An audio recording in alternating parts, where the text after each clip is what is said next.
Once, I was one of the most aggressive brokers on Wall Street. I closed deals that made people's heads spin, earned bonuses I couldn't even imagine back in Philly, and walked the trading floor like I owned it. But I didn't start that way. No, my journey began in a much humbler place, selling furniture. I grew up in Philadelphia, and for most of my 20s, I hustled as a furniture salesman. Leather couches, oak dining tables, recliners, you name it, I sold it. Life was simple but hard. Bills stacked up, rent was high, and my car always seemed one breakdown away from permanent retirement. I never imagined I'd leave Philly, or that I'd one day shout orders across the chaos of Wall Street. Then, a strange opportunity came along. A corporate client in Manhattan needed office furniture, and I got the gig. The first time I stepped into that city, my head was spinning. Glass towers, streets full of yellow cabs, neon signs, and the constant roar of ambition. It was dizzying. Inside the office, I saw something that would change me forever. Monitors flashing numbers, brokers yelling into phones, and energy so raw it made my pulse race. I was there to sell desks and chairs, but I couldn't help noticing the chaos around me. I remember laying out my leather catalog in a sleek conference room when a junior broker, Mark Rivers, came over. He was in his 30s, wore suspenders, and had a grin that suggested he'd already won at life. He glanced at me and asked, "You ever think about selling something else?" I laughed. "I sell furniture," I said. But his eyes held curiosity, and for the first time, I realized that selling chairs on Wall Street was not just about furniture. It was a front-row seat to a world I wanted more than anything. That was the moment the seed was planted. Selling furniture was just the beginning, though I had no idea that it would lead me straight into the high-stakes world of stocks, greed, and risk. After that first encounter with Mark Rivers, I kept visiting the Manhattan offices under the guise of following up on furniture orders. But really, I was watching, listening, and learning. I learned how brokers talked, how they moved, even how they drank coffee like it was fuel for some kind of secret adrenaline. Every conversation, every deal, every heated argument over numbers felt like a lesson in a language I was desperate to understand. One day, while demonstrating a leather recliner to a hedge fund team, I noticed Mark leaning against the wall, smirking. "You know, Danny," he said, "most people can't hold the attention of these guys for 10 minutes without sounding like a total idiot. You've got something." I shrugged. "I just talk furniture," I said, half joking. But he shook his head. "No, you sell confidence. You sell yourself. That's exactly what we do here, only with numbers." His words hit me. I had never thought of it that way. Selling furniture, closing a deal, convincing someone to part with a few $1,000s, it wasn't all that different than trading stocks, except the stakes were smaller. My Philly charm, my persistence, my ability to read people, it was transferable. Mark started introducing me to people, slowly, a junior trader here, an analyst there. I listened to their war stories, risky trades, margin calls, the thrill of a market swing. I asked questions, mostly dumb ones, but I asked them with curiosity and honesty. People love that. I began to understand that Wall Street wasn't just numbers.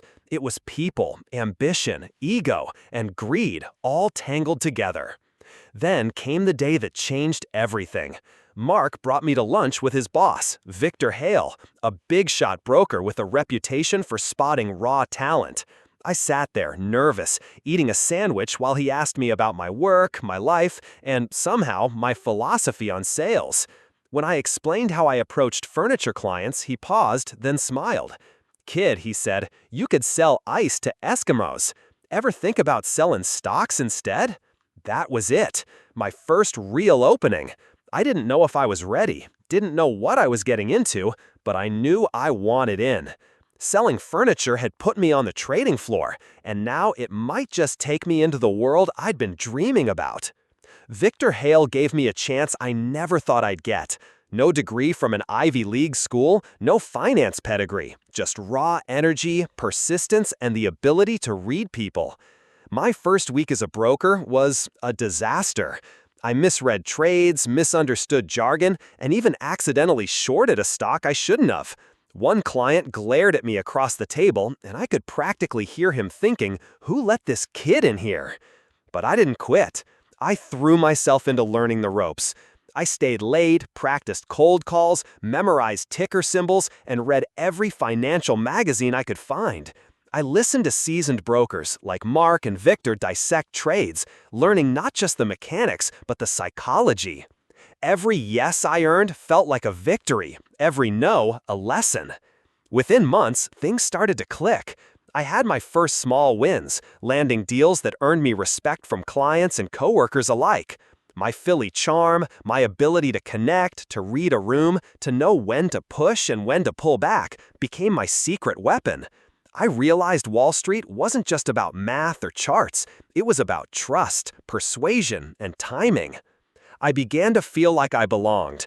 I rented a nicer apartment, bought a car that didn't threaten to die on the freeway, and even took a weekend trip to the Hamptons with some colleagues. I was living the high-paced, high-stakes life I'd only ever watched from the outside. The adrenaline, the competition, the money, it was intoxicating. But with success came obsession. I wanted more. Bigger clients, bigger deals, bigger risks. Every day I pushed myself harder, stayed longer on the trading floor, made bolder trades. I was no longer the furniture salesman from Philly. I was Danny Collins, Wall Street broker, and I wanted to conquer it all. It was thrilling, it was exhausting, and it was just the beginning of a journey that would take me higher than I'd ever imagined, and later, lower than I could have ever prepared for. By the mid-1990s, I was living life on the edge. Wall Street was booming, and the internet bubble was inflating faster than anyone could keep up with. I had clients who trusted me, deals that made my head spin, and a reputation as someone who could close almost anything. I was on top, or at least I thought I was. The adrenaline was addictive. Every morning I raced into the office, coffee in one hand, headset in the other, ready to make calls, pitch trades, and outmaneuver anyone in my way. I started dressing sharper, eating at exclusive restaurants, and rubbing elbows with people I'd only admired from a distance. My Philly humility started to fade. I was no longer Danny Collins, furniture salesman. I was Danny Collins, Wall Street shark. But the thrill came with shadows. I began making riskier trades, betting on trends I barely understood, borrowing money to chase bigger wins. I convinced myself that I was smart enough to outpace the market, to always land on my feet.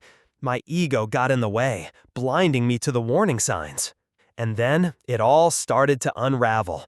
One bad tech investment after another, a client pulling out, another margin call I couldn't cover.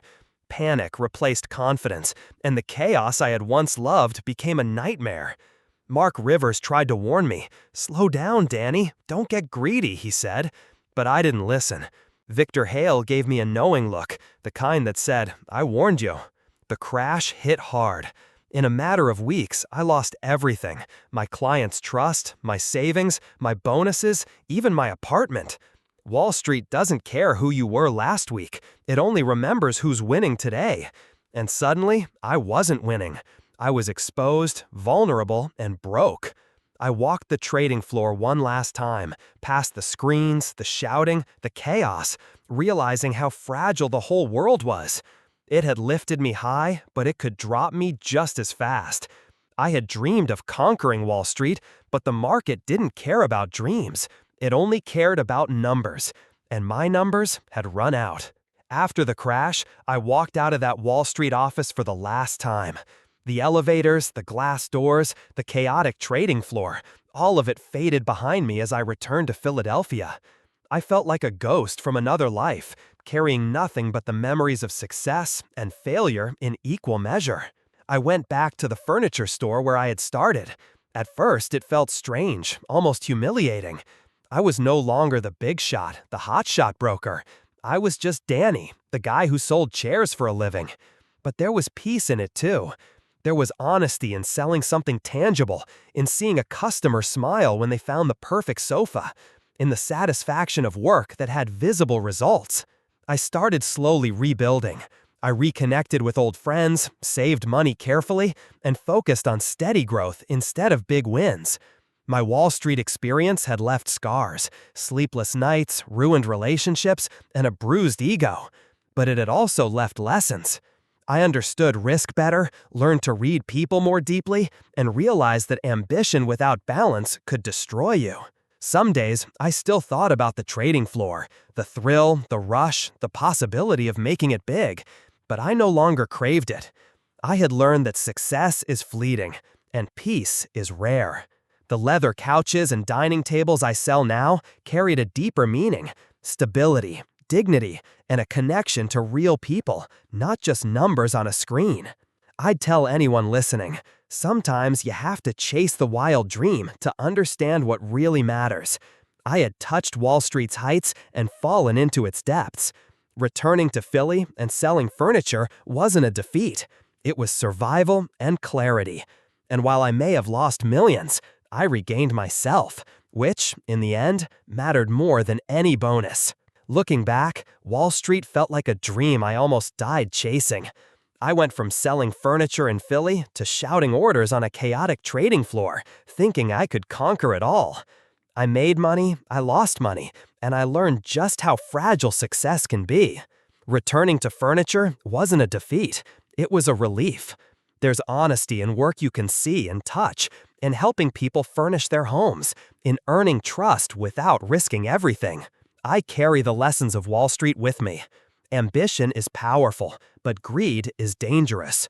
Charm and skill can take you far, but humility keeps you alive. Now, I tell people my story, not to boast, but to remind them that chasing dreams is worth it, even if the path twists and turns.